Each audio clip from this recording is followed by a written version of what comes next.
Hope y'all can hear me all right and somewhat see me. But if you recently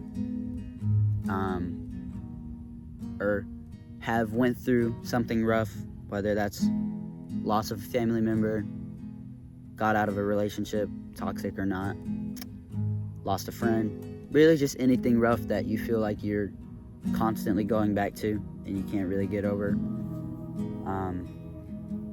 I personally was in a relationship not too long, but it was real to me, but it did not end up working out. And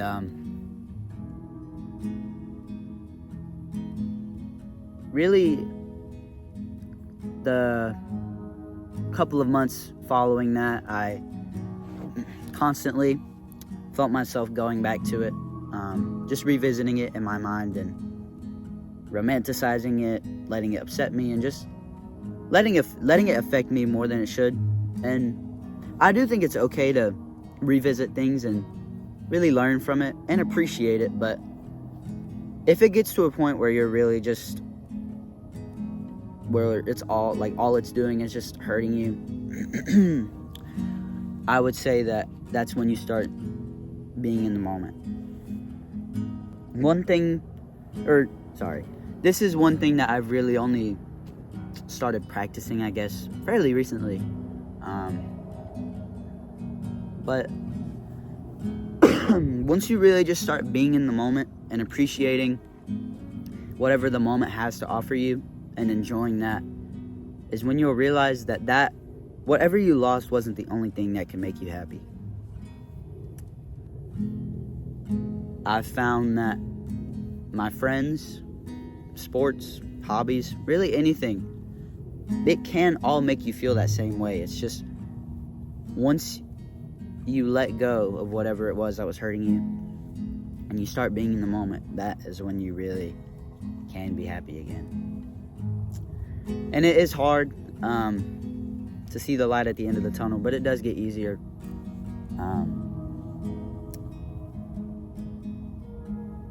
One thing that I have tried to stay away from is, if you know someone, or there's a place, a song, really anything that just sort of takes you back to that time and just constantly reminds you of it. Like if you know someone and it seems like all they want to do is talk about that relationship you were in or whatever it was that you went through, I would say to just cut them off. You don't want to do that to yourself.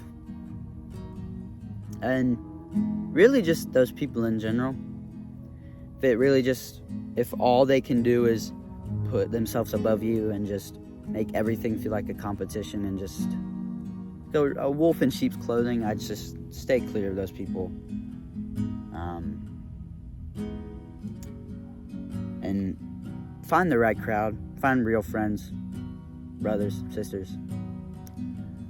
Just once you start to surround yourself with the right people, the wrong ones are so much easier to sort of pick out and see them for what they really are.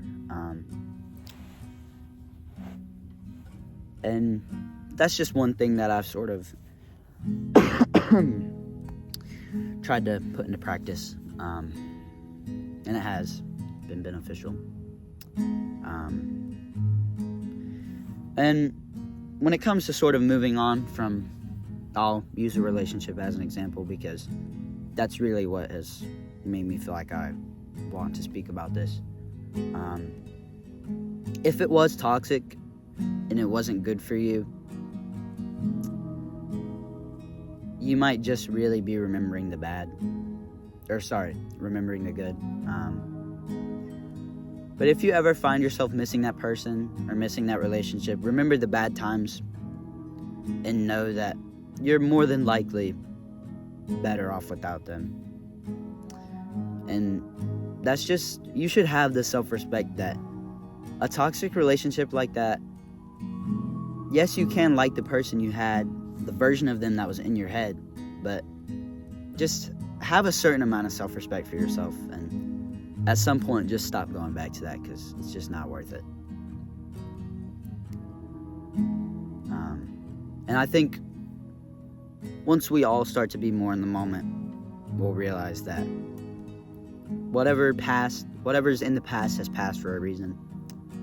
If it was meant for you, it'd still be here. So, and I'm not just speaking to you guys, I'm speaking to myself too. This is all things I need to hear. So, in short, be in the moment, find good friends, cut off the bad ones, and move on. And you can be happy again. It just might take a while. So, God bless. Stay safe. I'm not going to take too much of your time. And I hope this helps someone out. So.